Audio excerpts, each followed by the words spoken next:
Thank you very much indeed. Morning, everybody. I have got much too much to say and far too little time. So I've been asked to provoke, and you're a very smart bunch, so I'm going to remind you, I suspect, of stuff you know already, but I've been asked to put kind of cities and health into a bigger, broader global context. So that's what I'm going to do. Masses of data for you to chew over and ask the sort of so what question. I work in PwC sometimes. PwC's identified 5 big trends as what they call the mega trends. I'm going to touch on each of them in turn, but shifts in economic global power, demography, technology, climate change and resource scarcity and rapid urbanisation, and all of those have an impact on running a city. It doesn't matter where it is in the world. But we're clearly here to think about London, so let's think about that in due course. We've only got one of these. We don't behave as if we have one of them. August the 19th was the day in the year last year when we started using more than one planet's worth of renewable material. If it was a business, we'd be asking some very hard questions at the year-end audit, I suspect. Austerity may slow down the pace of that increase, but every year, the day we hit one planet's worth of stuff gets earlier. The reason for that, in part, is because we focus a lot of activity on the economy in this slide.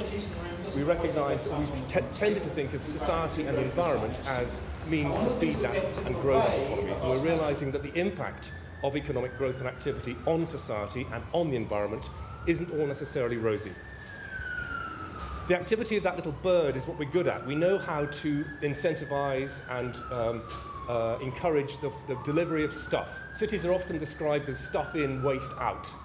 In fact, this is an unholy alliance between the bird flying, who's being incentivized to sell more stuff, and the baby bird in the nest, and I've got some at home, that says, I'd like a blue one now, please. Oh no, my friend's got a pink one. I'd like a pink one now, please. Absolutely perfect marriage. In fact, what we've been ignoring are the implications of that activity on the supporting structures. We're waking up to the fact that this is a very serious set of issues, that we haven't put a proper incentive reward system in place, and we haven't valued and we haven't taken decisions with that in mind. You can't see the writing on that slide, but this is called the Great Acceleration. I could have put 500 lines on this graph. In fact, what's here are population growth, GDP, Northern Hemisphere average surface temperatures, species extinctions, new cars, water consumption, and it goes back from 1750, and 1950 is when that acceleration really starts to happen. Post-war, globally, an extraordinary explosion of activity, not all bad. Girls in school, life expectancy, huge improvements in the quality of life for huge numbers of people. But 1950, virtually within my lifetime, the planet has seen that happen, and remind ourselves we're at the top of that curve and it is accelerating away. And in the next very short period of time, we're going to need, this is by 2030, a lot more of the fundamentals that underpin the way we operate, the way we run our cities, the way we run our lives, the way we run our economies. And I'll come back to what some of the practical numbers are. Once you start doubling, increasing large numbers, mathematically you get into very scary expectations. So let's start with one. That's all the water on the planet brought together in one place. Every drop of water, ice, every pond and puddle. I never think that looks like very much water when you think how utterly dependent we are upon it and every other living thing. So look at that bubble of water and take away 98% of it because it's salt. We are a freshwater species. And then look at the remaining sliver of freshwater and take away 2/3 of that because that's locked up in ice. That is 70 meters of sea level rise. We have no interest in accessing that water. So we are left with a very, very small proportion of that sphere which didn't look like a whole lot in the first place. Water is incredibly precious. Sao Paulo, huge city, is basically running out of water. Their reservoirs are down to between 1% and 5% capacity now. Barcelona, a few years ago, had to bring water in by tanker. Coming to a city near you soon, serious water challenges. Do not begrudge a single drop of rain outside this room today. By 2025, you can get a sense of the map here. The dark brown colours are physically not enough water for the people. The orange colours there are economic scarcity. That means we're having to make genuine choices. Do we use this water for food, or for cities, or for nature? The UK sits in a pink sphere that says little or no water scarcity. Do not relax. There's less rainfall per capita in southern England than there is in Morocco, and that is changing fast. To grow that extra food, we're going to need land. That's the amount of land, bottom right-hand corner, that arable land suitable for growing on the planet. And soil loss and what we do with land matters enormously. We will regret every hectare, every acre of land we build on that could be used for growing food. This is a slightly apocalyptic 15 minutes of your lives, by the way. If you want to produce more food in a commercialized way to meet demand, the left-hand battery there is actually the amount of fossil fuel energy we put in a commercialized agricultural system. Agricultural production, packaging, refrigeration, transport, processing. The little green bit on the left-hand side at the bottom is me at home with my kettle making my cup of tea. And you get that much food energy out on the right-hand side. Now, I'm not suggesting that's necessarily a bad ratio, but what happens to and we can probably get more efficient on the left-hand side. Let's use less fossil fuel energy to produce our food. But what will happen to the price of food if the price of energy goes up or down? Well, it's absolutely in lockstep. There's the price of energy, there's the price of food. So expect to see cheaper food in your supermarkets in the next few months to reflect the drop in oil price, but expect to see them go up again when energy gets more expensive. So cheap food, cheap energy, end of cheap energy, end of cheap food. And those three things, as I hope I've identified, are utterly tied together. You will not deliver those increases in food or water or energy that are expected without recognizing the impact they have on each other. It's absolutely fundamental. And talking about big numbers, to meet the increasing demand for a growing global population, we need to produce more food in the next 40 years than has been produced in the last, how many do you reckon? Let me scare you. 8,000. That's a hell of a demand on land, water, and energy, which we know we have in relatively limited supply. And the reason for that, of course, is our population is growing. Let's look at demographics briefly. Population expected to be 9.7 billion by 2050. Where are we now? We're sort of 7.25. So we've got 2.5 billion new people joining us by 2050. And you can see the makeup of that population. The rest of the world is where the growth is the most spectacular. Slightly different map here. This is the population in 2100, so I apologize, it's a bit further out, but it very nicely illustrates where growth is and growth isn't. The little blue circles are the population in 1950, and the red additional circles are the population expected to be increasing by the end of this century. And you can see where the population is not growing, which is Europe and the Far East. And you can see where it is growing significantly, which is some parts of Asia and, importantly, sub-Saharan Africa. To give you a sense of scale, the population of Nigeria will exceed that of the United States by 2035. So just look again at the map, more Nigerians than United States citizens by 2035, and then look at the rest of sub-Saharan Africa. Part of the reason the population is growing is we're not dying. Or at least we are, but it takes longer, and we should celebrate that. Probably the first piece of good news I've given you today. And it also means that 2/3 of all the people who've ever been 65 years old in the history of the planet are alive today. Which means, do my buses work for old people? I've got a mobile phone business. Have I got a mobile phone with big buttons and a very loud speaker because my 85-year-old customers can't hear it otherwise or operate it properly? Is my city planned? Is my energy bill? Can people read the bills, etc., etc.? Huge issue around coping with and responding to the demands of an aging population who, by the way, have money and vote. This is an important constituency. It's a nightmare for ministries of finance because the red line is the percentage of the population in employment.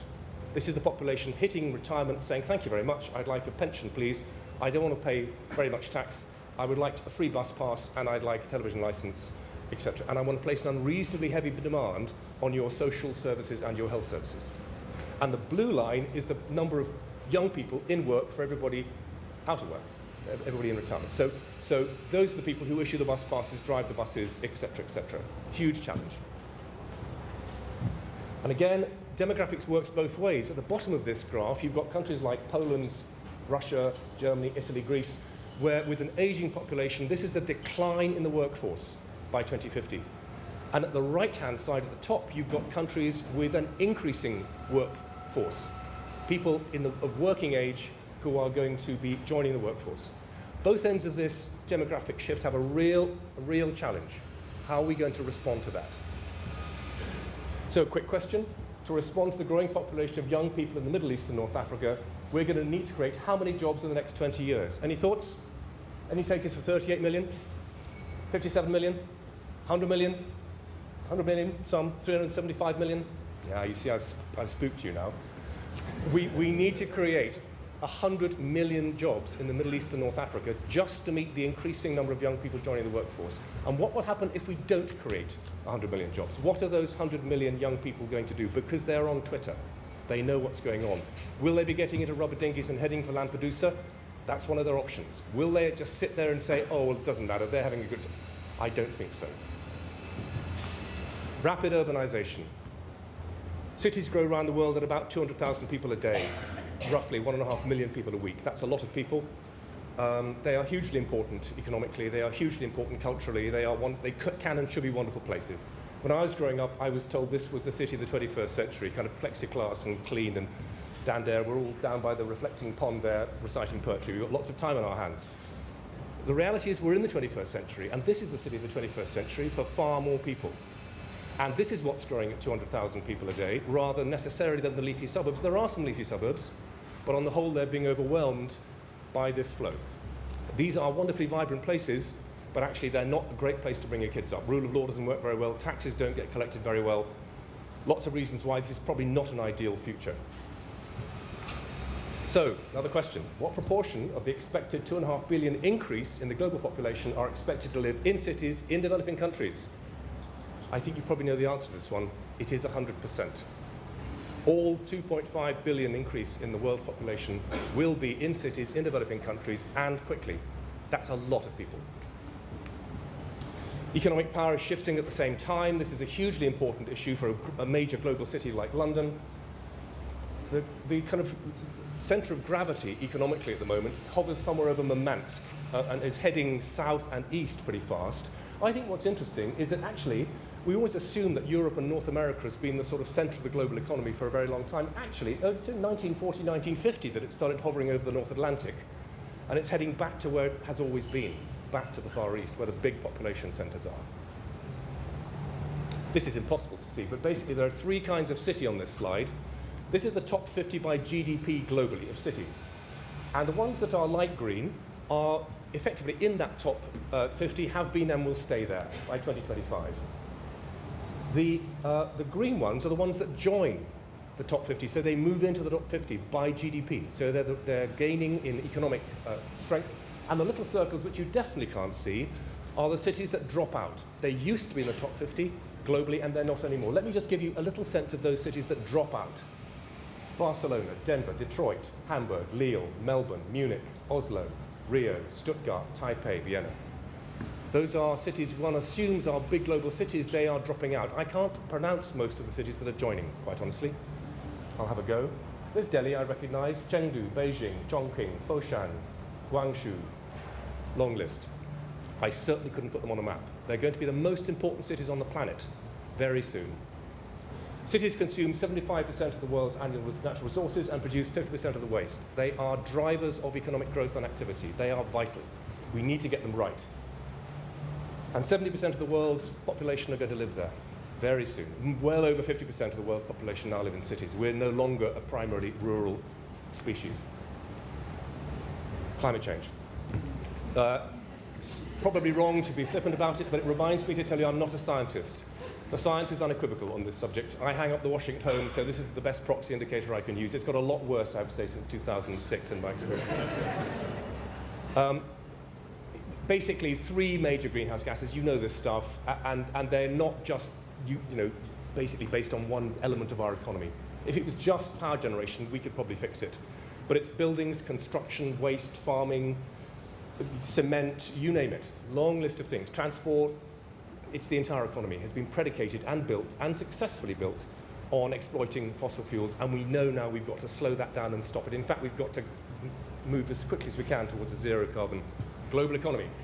And the reason for that is because 2 degrees, which is the global government-agreed upper limit before we start flipping into dangerous climate change, is perilously close. In fact, there are plenty who say that we probably will now go beyond that, even if we start trying hard now.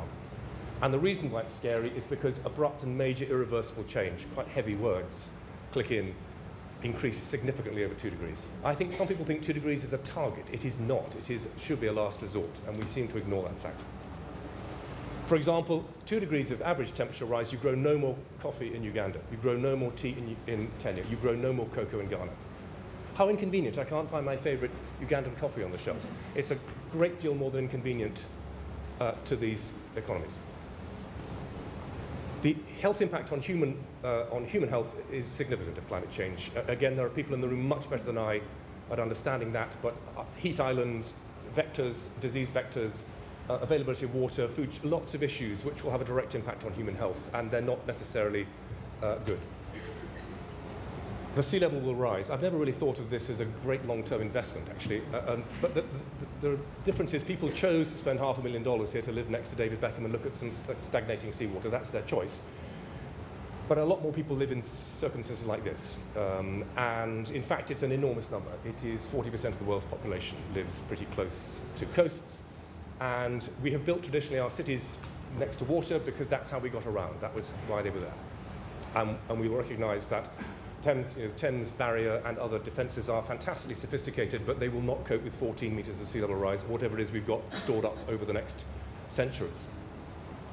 A 1 metre sea level rise, which is now well within scientific probability, would mean 100 million people have to move just from this map alone, 100 million.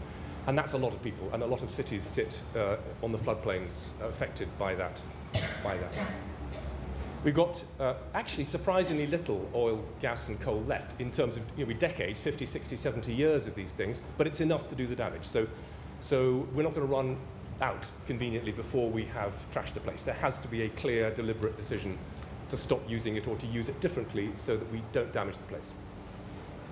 Next question, in which year did we start consuming more oil than we were discovering? Any takers for 1948? Any takers for hasn't happened yet? Okay. 1980, for about the last 35 years or so, we've been basically using more than we have been finding. And I promise you it's not because oil companies have stopped looking, they keep looking hard. And there's a huge debate about whether it should stay in the ground or be used at all, and that will have significant economic implications if we wake up to the fact that we cannot afford to burn it the way we're using it, if we are banking and our kind of investment and our stock exchanges have values based on the extracted value of these carbon assets. Huge issues around financially. If you look at how much stuff we've got around resource scarcity, 11 years of silver, this is a demand against known supply. We may find some more. We'll probably get smart about taking it out of seawater and things, but we will certainly not throw it away. We need to recognize, and people are now redesigning, reformulating products and goods and services so that they use less of this stuff because it's actually quite scarce, and the demand is growing inexorably. The US has started stockpiling those minerals that they think are fundamental to their economy. 80-something% of infrastructure CEOs have got mineral scarcity as a key business risk when you ask them, but not just infrastructure, but high-tech, automotive, et cetera, et cetera. Where are we going to get the stuff from to build these things? Technology. Is there some good news here at last? Well, probably. Technology is extraordinary and continues to be extraordinary. We're going to need all the innovation and smart technologies that we can find to help us overcome some of these challenges. By the way, the opposite of risk is opportunity. So this is a bit of a deluge of risk, but there are opportunities to get this stuff right all the way through here. I've been asked to provoke, so I'm doing exactly that. We need to do a lot of stuff, and technology is going to be a really important part of that. Smart cities and intelligent systems and processes, enormously important. Dematerializing, get carbon out of the system, lots of recycling, lots of good things. There'll be fortunes made getting this right, absolutely no question about it, and getting the planning and the regulatory environment right so we can make the investment to make this happen. So all that's great. There's always a risk that we will design the new thing that everybody wants and actually the planet can't afford. I just saw a desirable jet backpack that's been released yesterday. It was brilliant, what a fun thing to do, but I'm not convinced 9 billion jet backpacks is probably the way forward. We're expected to have 50 billion connected devices in operation in 5 years' time. 50 billion, that's a lot of things. I have to question what they're going to be made out of and powered by and how they'll be disposed of, but that's the ambition. We're heading in that direction, that's for sure. So at the same time as all those young people coming into the job market, we've also got technology doing a huge amount of things. What percentage of jobs do we reckon are at high risk of being computerized globally over the next 20 years that could be computerized? It's just under half the world's jobs could be computerized. By the way, they start with audit, as I tell my PwC colleagues, on a regular basis. But how consistent is that with 100 million young people wanting jobs? Does that work? Is this an either-or? World Economic Forum, global risks, that strategy presentation. Every year they do global risks. They're really intriguing from a business perspective. And the average is here. So everything to the right of that is more than likely to happen, in the sense it has a more than average likelihood of occurring. And everything above this line is going to have a greater than average impact on the world's economy. So top right-hand corner is where we don't want to be. Surprise, surprise. These are things that we should not be surprised about. Underemployment and unemployment. Huge risk to business from water. The failure of climate change adaptation. Get that wrong and we've got a real problem. Interstate conflict is a new one, in from last year, up, if you were thinking kind of charts, leaping up the charts, interstate conflict, not reassuring in some ways. They're all important, and if you look at them another way, they're basically a system. They are absolutely interconnected, and urban governance sits very firmly as one of the most connected risks, in the sense we've got to get urban governance right. It sits alongside resource scarcity and other things as well. Cities are fundamental. So big decisions needed, trust being eroded around the world in all sorts of things. This chart basically shows the trust in institutions. A lot of people were asked, this is about 10 years old, this survey, but I promise you it hasn't changed in order. The further up the chart, the more we trust institutions to operate in society's best interest. So, who do you trust to operate in society's best interest? Towards the top, we've got the education system, NGOs, the United Nations. In the middle here, we have the health system and government. This is a global survey, by the way, 30, 40 countries, tens of thousands of people. So government and the health system sit firmly as, in some ways up the tree in terms of trust. Tremendous. We should celebrate that. At the very bottom, I'm glad Victoria's gone, we have Parliament and Congress. So politicians sit at the very bottom of the list, which is a shame because I thought we put them there to operate in society's best interests. We clearly don't buy that. At the very top, there is an institution we trust even more than Oxfam will say the Children Fund or St Mungo's, heaven forbid, and that is the armed forces. I'm never sure whether to be reassured by that or unnerved by it. When I show this slide in Sweden, they say, you have got that slide the wrong way up. But actually, in most of the world, they say that's about right. And the reason that's about right is because the system does very little for people. In fact, often it doesn't work in their interest at all. That arc actually happens also to be the arc where cities are growing fastest, populations are growing fastest, economies are growing fastest. Real issue. Our way of life is being threatened by a dark force. We must defend our way of life. What is the dark force that threatens our way of life? It is our way of life. Very different for politicians. Get off the plane, stop eating red meat, don't use diesel, blah, blah, blah, blah. Long list. They are going to be the ones they fear who are going to be saying no to stuff. Where actually, if we can recalibrate that, they're the ones who should be helping us to achieve and understand what a truly sustainable, pleasurable, aspirational, positive, one planet life we can and should be leading, and cities should be at the heart of that, no question about it. So we've got choices. Are we going to build up? This is a place in Hong Kong. I'm not convinced quite how community spirited I'd be if I lived in the middle of one of those blocks of flats. Are we going to build out? Nice leafy London suburbs. We'd have to cover the planet, basically, with nice leafy suburbs. I used to work in Sudan, driving food around hungry people in wars. I used to drive past this place. This is Suakin. For 3,000 years, Suakin was a port, and then a little climate change meant that a sandbar came up and blocked it in, and it disappeared overnight. Port Sudan is 20 miles up the coast, and this was a thriving place. Just happened to be in the wrong time, and a change happened, and it's now a very beautiful ruin.